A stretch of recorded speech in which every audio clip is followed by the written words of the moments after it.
Hello friends, कैसे हैं आप सब। आप सभी का आपके अपनी YouTube channel sociology with Sangeeta में मैं संगीता स्वागत करती हूं।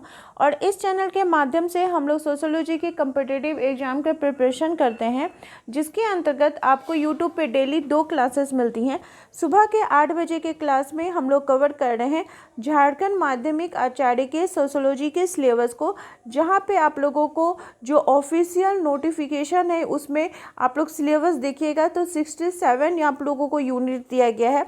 67 यूनिट का फिर आप लोगों का सब टॉपिक भी हो जाता है। तो आपका जो सिलेबस है वो बहुत ही ज़्यादा वास्ट इसमें किया गया है। तो मॉर्निंग के क्लास में हम लोग थ्योरी क्लास को कवर कर रहे हैं और रात के 8 बजे आप लोगों के लिए बीपीएससी टीआरई 4.0 और यूपी पीजीटी और साथ ही साथ झारखंड माध्यमिक आचार्य के लिए आप लोगों का जो क्लास होता है, जिसमें हम लोगों की क्या करते हैं कि प्रैक्टिस सेट करते हैं, प्रीवियस ईयर के क्वेश्चंस को डिस्कस करते हैं और भी जो भी सोशियोलॉजी से रिलेटेड इम्पॉर्टेंट क्लास होंगे वो आपको रात के क्लास में कवर करवाए जाएंगे।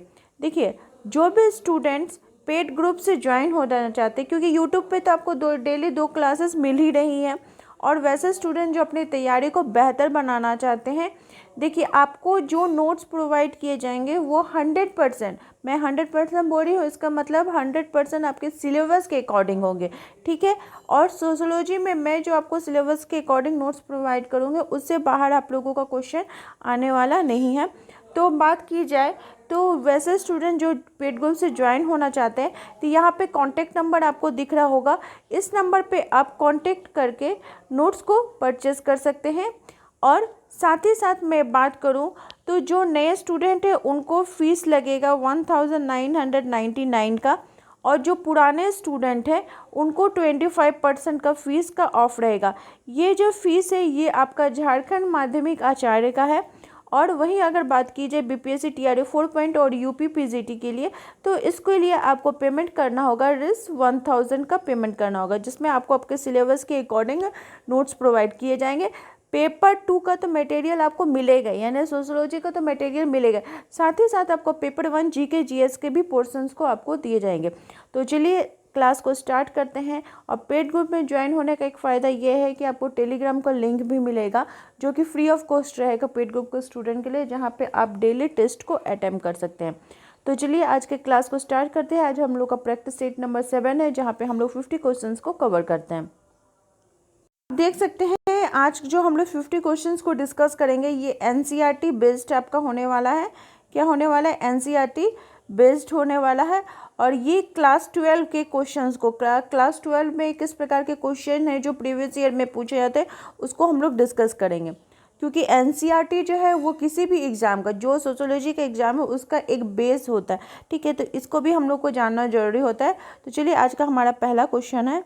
आज का पहला क्वेश्चन पूछा जा रहा है कि सत्य शोधक समाज की स्थापना किसने की थी? किसकी? तो सत्य शोधक समाज आपका राजा राम मोहन राय, सावित्रीबाई फुले, दयानंद सरस्वती या ज्योतिबा फुले। तो सत्य शोधक समाज की बात की जाए तो इसकी स्थापना किसने की थी? तो ज्योतिबा फुले ने की थी। कब की थी? तो 27 सितंबर 1873 में की थी। और इस जो सत्य शोधक समाज है इसका मुख्य उद्देश्य क्या था? तो जो शूद्र एवं अस्पृश्य जातियां हैं और वैसे लोगों को सामाजिक बहिष्कार से क्या करना था? विमुक्त करवाना। वही बात की जाए राजा राम मोहन राय की, तो इसका राइट आंसर तो हो जाएगा आपका ज्योतिबा फुले। राजा राम मोहन राय ने किसकी स्थापना की थी? तो ब्रह्म समाज की 1828 में स्थापना की थी आपका। उसके बाद आपके दयानंद सरस्वती ने आर्य समाज की स्थापना की थी। सावित्रीबाई फुले ने भी आपका महिलाओं के उत्थान के लिए कार्य किया था। और ये सभी जो है आपका सामाजिक आंदोलन से रिलेटेड जो टॉपिक है उसके संदर्भ में हम लोग पढ़ रहे हैं, ठीक है। ये वाला क्वेश्चन था। नेक्स्ट है 2011 की जनगणना के अनुसार भारत की कुल जनसंख्या कितनी है? 2011 में लास्ट जनगणना हुआ था, तो उसमें भारत की जनसंख्या कितनी थी? तो 121 करोड़, ठीक है, जो कि अभी बढ़कर 124 करोड़ के जैसे समथिंग हो गई है। नेक्स्ट क्वेश्चन है कि ग्राम पंचायत का कार्यकाल कुल कितने वर्षों का होता है? जो आपका पंचायती राज का जो टॉपिक है इसके अंतर्गत आपका ये क्वेश्चन है। तो यहाँ पे पूछा जा रहा है कि ग्राम पंचायत का कार्यकाल कुल कितने वर्षों का होता है? तो जो ग्राम पंचायत होती है वो कितने 5 वर्षों की होती है। कितने? 5 वर्षों की होती है। इसके लिए और इम्पोर्टेंट फैक्ट क्या है, तो ग्राम पंचायत जो है वो 73वां संविधान संशोधन के अंतर्गत आपका त्रिस्तरीय पंचायती राज व्यवस्था में बात की गई थी। और पंचायती राज का ये जो है ये किनके द्वारा किया गया था, तो बलवंत राय मेहता जी के द्वारा इसका बारे में बात की गई थी। ठीक है, उन्होंने इसकी रूपरेखा इसकी तैयार की थी। नेक्स्ट है, भारतीय संविधान के किस अनुच्छेद में राष्ट्रीय अनुसूचित जातियों के लिए उपबंध है? किसके लिए, तो राष्ट्रीय अनुसूचित जाति के लिए। तो इसका आपका अनुच्छेद नंबर 338 में राष्ट्रीय जो अनुसूचित जाति है उनके लिए उपबंध है। और अनुसूचित जातियों के लिए एक आयोग होगा जो राष्ट्रीय अनुसूचित जाति आयोग से के नाम से जाना जाएगा। ये इसी अनुच्छेद में बात की गई है। ठीक है, नेक्स्ट क्वेश्चन है, क्वेश्चन नंबर 5 पूछा जा रहा है कि प्रबल जाति की अवधारणा किसने दी थी? एम.एन. श्रीनिवास, राधा कमल मुखर्जी, S.C. दुबे या योगेंद्र दे। तो प्रबल जाति की अवधारणा किनके द्वारा दी गई थी? तो M.N. श्रीनिवास जी के द्वारा। नेक्स्ट क्वेश्चन है कि an essay on the principle of population पुस्तक के लेखक कौन है? ठीक है, जब पॉपुलेशन का बात आएगा ये आपका कीवर्ड हो गया, ये किनका हो जाएगा? माल्थस का होगा। उन्होंने इस बुक को कब लिखा था? तो 1798 में लिखा था। ठीक है, नेक्स्ट क्वेश्चन है कि दहेज निरोधक अधिनियम कब पारित हुआ था? तो दहेज निरोधक अधिनियम जो है वो 1961 में पारित हुआ था। कब? तो 1961 में पारित हुआ था।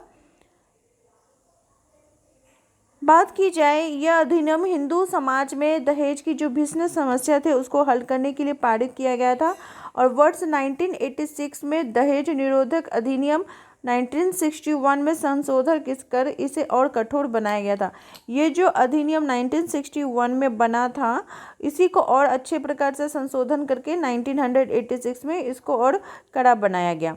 नेक्स्ट है, द पायनियर नामक समाचार पत्र का प्रकाशन सर्वप्रथम किस शहर में किया गया था? द पायनियर समाचार पत्र का प्रकाशन कहाँ किया गया था? इलाहाबाद में किया गया था। ठीक है, पायनियर भारत में प्रकाशित होने वाला हिंदी भाषा का एक समाचार पत्र है। पायनियर समाचार पत्र ने लॉर्ड लिल्टन के समय पास हुए जो वर्नाकुलर अधिनियम था 1878 का, उसमें उन्होंने इसका समर्थन किया था। नेक्स्ट क्वेश्चन है कि उदारीकरण का संबंध है। तो उदारीकरण का संबंध आप किससे समझ सकते हैं? तो आर्थिक नीतिगत निर्णयों से। उदारीकरण का मतलब क्या हुआ? आर्थिक नीतिगत निर्णयों से। ठीक है, और ये वर्ष 1991 में उदारीकरण की नीति को अपनाया गया था। नेक्स्ट क्वेश्चन है, क्वेश्चन नंबर 10 पूछा जा रहा है कि किसके प्रयासों से सती प्रथा का अंत हुआ था? तो किसके प्रयासों से? तो राजा राममोहन राय के द्वारा।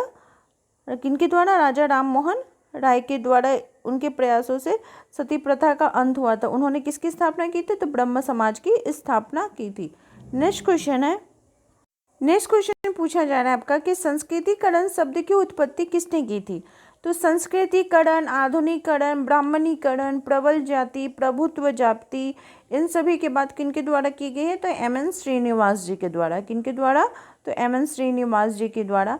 नेक्स्ट है कि 2011 की जनगणना के अनुसार स्त्री पुरुष का अनुपात कितना था? ठीक है, 1000 पुरुषों में स्त्रियों की संख्या कितनी थी? तो कितनी थी? तो 940 2011 की जनगणना के अनुसार। नेक्स्ट है, संविधान के किस संशोधन में पहली बार पंचायती राज का संवैधानिक परिस्थिति प्रदान की गई थी? तो भारत का जो संविधान का 73वां संशोधन था, हम लोग प्रीवियस क्वेश्चन में भी देखे, वो कौन क्या बात करता है? तो पंचायती राज की बात करता है। नेक्स्ट है, ऑल इंडिया किसान सभा का उदय कब हुआ था?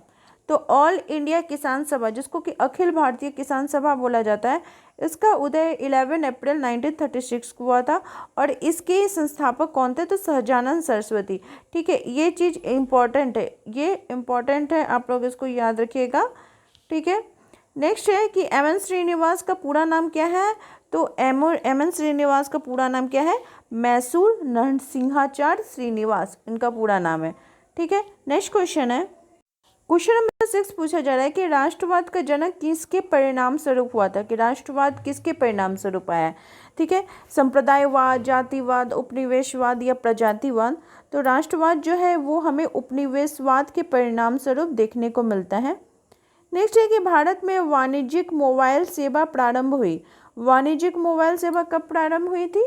तो आपका 1995 में। आपको ये जो टॉपिक है, ये जो जनसंचार का माध्यम आपका एनसीईआरटी का बुक में है, उसमें दिया गया है। ठीक है, तो इस टाइप का आपको क्वेश्चन जो है वो निकल के आता है और आपको याद करना होगा।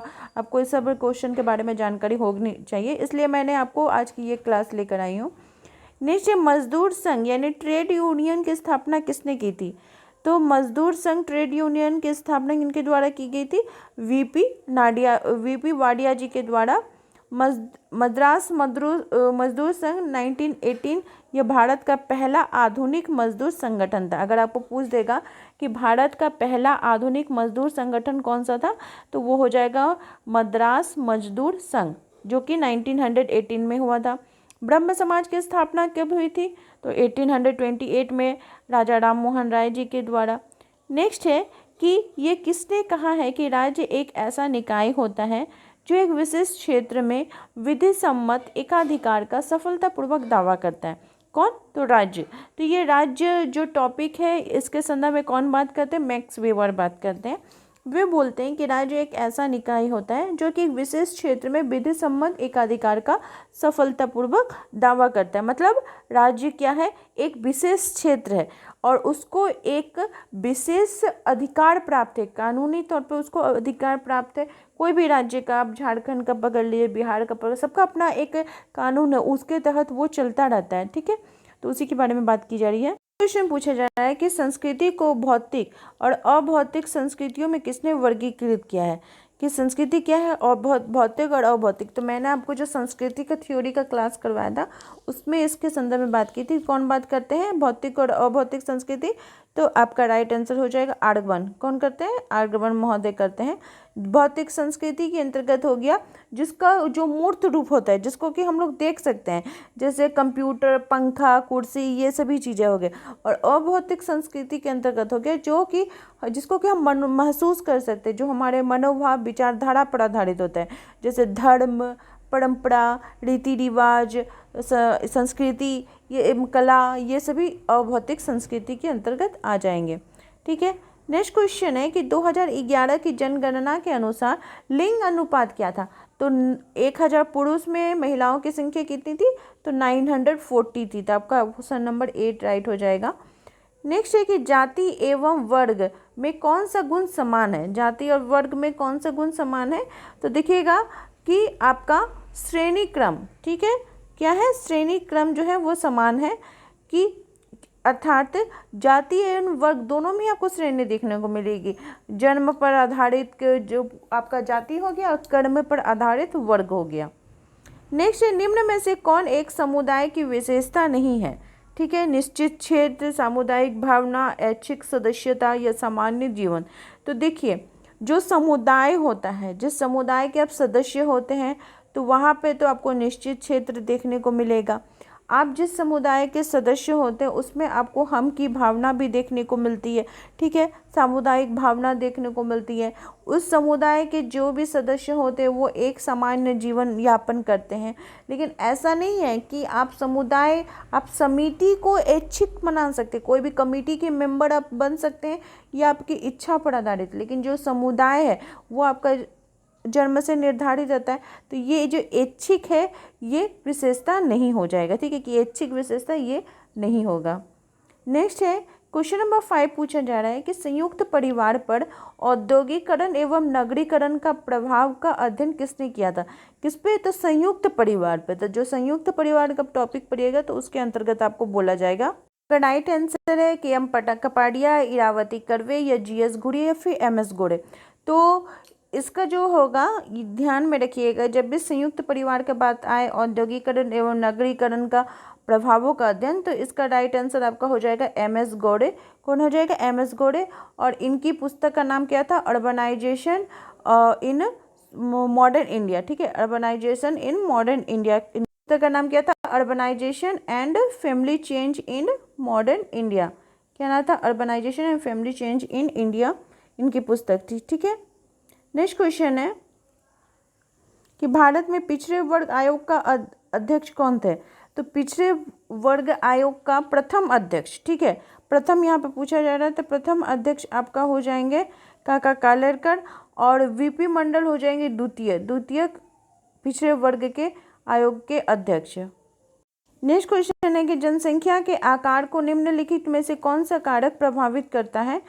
जन्म दर, मृत्यु दर, निष्क्रमण या इनमें से सभी? तो जनसंख्या का आकार है, ये तीनों कारक ही इसे प्रभावित करते हैं। नेक्स्ट है कि मजदूर संघ यानी ट्रेड यूनियन की स्थापना किसने की थी? तो वीपी बाडिया। हम लोग प्रीवियस क्वेश्चन में ही देखे किसने की थी, तो वीपी बाडिया ने। नेक्स्ट क्वेश्चन है कि औद्योगिकरण का लक्षण है। तो औद्योगिकरण का लक्षण क्या होता है? जिसमें कि हम लोग क्या करते हैं कि आधुनिक मशीनों का प्रयोग करते हैं, उत्पादन में वृद्धि होती है, यानी आपका ऑप्शन नंबर सी राइट हो जाएगा, ए और बी दोनों। नेक्स्ट है कि सामाजिक परिवर्तन एक सीधी रेखा में होती है, यह किस सिद्धांत की अवधारणा है? ठीक है, ये कौन सा सिद्धांत होगा? एक सीधी रेखा की बात की जा रही है, तो इसका जो राइट आंसर है वो हो जाएगा आपका रेखीय सिद्धांत। को कौन से सिद्धांत के अंतर्गत? रेखीय सिद्धांत, जिसमें आपके अगस्त कॉम्ट, कार्ल मार्क्स और हर्बर्ट स्पेंसर आ जाएंगे, जो कि किसके हैं? तो रेखीय सिद्धांत के हैं। और वही बात की जाए चक्रीय सिद्धांत की, तो चक्रीय सिद्धांत में आपके पेरेटो आ जाएंगे। जनांकिकी का अध्ययन, जनसांख्यिकी का अध्ययन माल्थस करते हैं। और उद्विकास का अध्ययन कौन करते हैं? उद्विकास सिद्धांत हर्बर्ट स्पेंसर का है। ठीक है, तो आई होप आप लोगों को आज की क्लास हेल्पफुल लगी होगी। इसी प्रकार से आप लोग चैनल के साथ बने रहिए। आप सभी का मेरे चैनल में बने रहने के लिए बहुत बहुत धन्यवाद।